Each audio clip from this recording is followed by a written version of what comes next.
I'm Michelle. And I'm Jerry. So today we're going to talk to you about budget. How do they know how much they want to spend on a kitchen?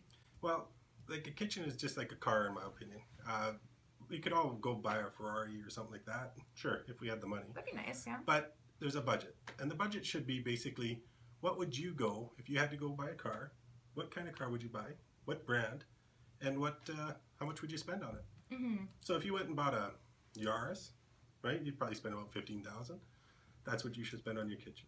If you're going to go buy a nice 4Runner, you're probably looking at about 40. So then you spend 40, and that's including the countertops. So the cabinets and the countertops. How much would you recommend people spend on custom millwork throughout their home? Well, your home should technically be 10% of the value of your home. So if you had a $400,000 home, I would recommend you spend $40,000 on the cabinets. If you had $1 million home, you should spend $100,000 on cabinets. Now, you don't have to have it all in the kitchen and vanities. Mm-hmm. Add some other stuff. Add the theater room. Add the wall units. Yeah, so depending where your comfortability with spending lies is going to dictate the kind of custom millwork that you have throughout your home. Yeah, exactly. Awesome. Thank you, Jerry.